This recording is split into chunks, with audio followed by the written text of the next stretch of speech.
Consider the one individual in your life who has inflicted upon you the deepest wound. Maybe it's a child who chose distance over closeness, a business partner who shattered your trust in pursuit of gain, or a parent whose lingering shadow still undermines how you value yourself. For decades, you've probably interpreted these painful meetings as a cosmic malfunction, a senseless rupture in your happiness. You've shouldered the heavy burden of why me and what if, like a cloak of lead. Yet buried within the 14,000 pages of the Edgar Cayce archives lies a forensic discovery that completely dismantles the notion of coincidence. Edgar Cayce, the sleeping prophet, disclosed that in a cosmos ruled by exact spiritual law, no encounter is ever random.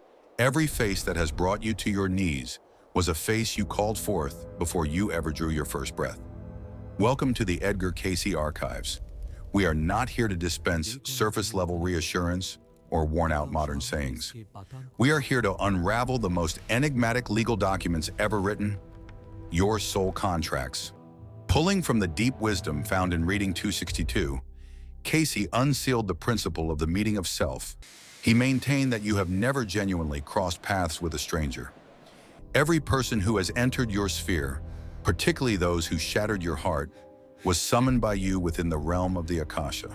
For the generation born between 1945 and 1965, life has been an intense theater of karmic reckonings. You didn't arrive here for leisure. You came to perform a great clearing of the soul's accounts. Over the next 20 minutes, we will unravel the 10-part map of these unseen threads. We will examine why your generation represented a global soul wave and the 5 distinct signatures of a contract. Watch carefully during the 7th act, where we unveil the master key from Reading 57531, a technical method to dissolve a painful contract without having to wait for another incarnation. Let us gaze into the mirror of destiny and uncover the truth that lies behind the shadow. To uncover the truth behind that shadow, we must examine where the script was originally written. Long before you occupied this physical body, you existed in a state of pure information, what Cayce referred to as the soul's native homeland. Edgar Cayce did not regard the Akashic records as a motionless archive of past errors. In Reading 57531, he reclassified them as a living, high-velocity theater of probability. Picture it as a celestial casting studio. He exposed a process that challenges the very bedrock of our Western identity. He proposed that before birth, the soul surveys the lessons it failed to master in earlier cycles: patience, self-reliance, or the courage to stand alone. Then, with the accuracy of a master architect, you sought out the particular souls qualified to play the roles that would spark your growth. This means you did not merely happen to marry that person or work under that supervisor. You recruited them. Cayce's data indicates that the antagonist in your life is often your most devoted spiritual ally. In the spiritual realm, they agreed to wear the mask of the betrayer or the mask of the critic simply to guarantee that you would eventually awaken to your own power. They shouldered the weight of being the villain in your story so that you could rise as the hero of your own evolution. Every intense encounter you have lived through over the past 60 years was a prearranged scene written into the source code of your existence. But why did so many of these high-stakes contracts gather around your specific era? The archives showed that the window between 1945 and 1965 was not simply a post-war population surge. It was a calculated strategic deployment of souls. Cayce foretold that as the Earth entered its most turbulent magnetic and spiritual transition, a particular wave of stabilizers would be needed to anchor the light. You are that wave. This is why your personal relationships have so often felt more like a training ground than a sanctuary. You didn't arrive here to sink into a comfortable, superficial existence. You came to untangle centuries of family trauma and ancestral weight. You were selected because your spiritual load-bearing capacity exceeded that of those who walked before you. Consider the radical transformations you've witnessed: the dismantling of old traditions, the toppling of social structures. These were the outer mirrors of the inner friction necessary to fulfill your contracts. If your life has felt like one intense trial after another, view it through the sleeping prophet's lens. You were matched with the heavyweights of the karmic realm because you were the only ones able to close those ancient ledgers. You were called here to anchor a new frequency.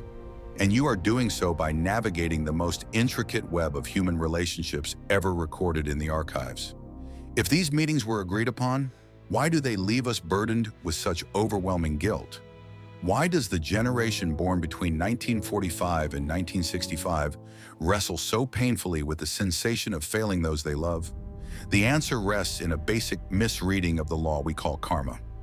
In reading 3744, Edgar Cayce delivered a truth that functions as the ultimate get-out-of-jail-free card for the soul. He declared that karma is not a debt owed to a vengeful God. It is not a prison sentence. It is simply the memory of the soul. Picture it as a biological feedback loop.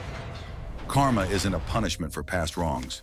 It is a curriculum designed to resolve what you have forgotten. When you meet a difficult person, you aren't being penalized for a past life transgression. You are being shown a memory mirror. They appear to remind you of a particular frequency, perhaps an absence of boundaries or a forgotten sense of self-worth you haven't yet mastered. You didn't come here to repay the past. You came to dissolve the memory of fear and separation. When you come to understand that your most difficult relationships were actually your most advanced masterclasses, the blame starts to dissolve. You are not a sinner standing trial in a courtroom. You are a student working in a laboratory. And as the archives reveal, the instant you resolve the memory, the contract is complete and the energy is at last set free. Of all the master classes you have ever attended, none carry the technical weight of the family unit. We often see our children or our parents as biological extensions of our own ego. Yet the archives show they are in truth the most intricate seals on your journey. Families are not genetic accidents. They are the most profound soul contracts ever signed. In reading 5747, Cayce declassified the hidden mechanics of the household. He proposed that the friction between generations is the very energy needed to burn away ancient tribal karma. That child who tests every boundary you set, or that parent who left an emptiness in your heart, on the level of the soul, they were the ones who loved you deeply enough to play the hardest roles of all. They agreed to be the sandpaper that would polish your spirit into a diamond.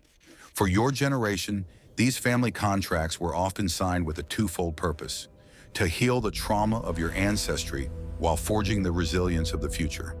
You have spent decades feeling as though you were failing because of the constant conflict, but the data suggests the exact opposite. You are succeeding at the very purpose for which you came together. The conflict was not a mistake. It was the mechanism of the soul's upgrade. The moment you stop searching for the perfect family and begin to see the perfect contract, the pressure of 60 years starts to lift. Yet these contracts reach far beyond your biological lineage. Have you ever gazed into the eyes of a complete stranger and felt an instant, unshakable recognition? Or perhaps there is a rival who has challenged you for decades, and yet you feel a strange, quiet respect for them. The archives indicate these are not mere coincidences. They are the product of what Cayce referred to as soul groups. Across his thousands of life readings, Cayce identified a recurring pattern. Souls do not journey alone. We move through history in clusters, like a roving theater troupe, exchanging costumes from one era to the next. He pinpointed thousands of individuals in your generation who had shared past lives together during the pinnacle of Atlantis or the enigma of ancient Egypt. That friend who stood beside you in your darkest hour may have been your guardian in another century. That antagonist who pushed you to your breaking point might be the soul you agreed to clash with across a dozen lifetimes to forge your will. You are not merely meeting people, you are recognizing them. You are in the final act of a long-running project. When you grasp that your inner circle consists of soul companions who have traversed oceans of time to find you once more, the loneliness of the physical world begins to dissolve. You are encircled by a team you chose eons ago, and you are all here now for the grand finale. If these faces keep returning and the lessons are so intense, does that mean we are trapped in these cycles until the end of time? Must you endure the friction for another decade simply to balance the scales? The archives provide a startling answer. No, there is a master override, a technical mechanism concealed within the vault of reading 57531 that declassifies the process of contract termination. Edgar Cayce disclosed that while the law of karma is absolute, there is a higher law capable of superseding it, the law of grace. Picture it as a spiritual early settlement. Cayce's data suggests that your soul contracts are not life sentences. They are educational requirements. You have arrived at the threshold where you no longer need the sandpaper to grow. You have earned the right to graduate. The master key is this: the instant you genuinely grasp the divine intention woven into your suffering, the instant you can gaze at the person who wounded you and perceive the soul gift they were contracted to bring, the contract dissolves. The energy is set free. You don't need to wait for another lifetime. By choosing to see the builder rather than the victim, you set off an immediate recalibration of your destiny. You aren't merely breaking a contract, you are fulfilling it through wisdom rather than through time. And once that silver thread is severed, the true transformation of your vessel commences. So how do you initiate this early settlement in your everyday life? This is where the alchemy of grace transitions from theory into practical application. In the continuation of reading 5T7531, Cayce laid out the roadmap. He revealed that the first step is a radical shift in identification. You must cease identifying as the victim of someone's actions and begin identifying as the architect of the experience. Sit within the quiet of your own space and summon that antagonist into your mind. Don't focus on their physical face. Focus on the contract. Ask yourself, what frequency did this person compel me to develop? If they neglected you, did you cultivate self-reliance? If they betrayed you, did you cultivate discernment? That frequency is the very gift you hired them to deliver. For the generation born between 1945 and 1965, the final step is to voice the release. When you can sincerely declare, I acknowledge the gift and I no longer need the friction, the energetic seal is broken. You are conducting maintenance on your spiritual circuitry. You are scouring the karmic residue from your nervous system. By embracing the gift and releasing the actor, you clear the path for your vessel to operate at its highest capacity. You are no longer shackled by the debts of the past. When the contracts are at last settled, a vision arises that most people never live long enough to behold. You begin to see the golden thread. In reading 602, Edgar Cayce described a reality in which our lives are not a sequence of random tragedies, but a magnificent unified tapestry. He revealed that every soul who has ever wounded you and every soul who has ever loved you was simply a differently colored thread, woven by your own hand. Looking back on your 60 years, you see that nothing, absolutely nothing, was wasted. The betrayal was the sharp needle that allowed the colors of wisdom to pass through. The loneliness was the negative space that finally permitted your spirit's light to be seen. You are completing a masterpiece of settled accounts. You are standing at the zenith of your experience, gazing at a life that once felt chaotic, but now stands revealed as perfect in its geometry. The archives suggest that once you perceive the golden thread, once you realize the antagonists were your greatest allies in disguise, you no longer fear the world. You have graduated from the illusion of separation. You are finally at peace with the play because you have at last met the author, and the author is you. Yet this realization that you are the author is not an exit from the world.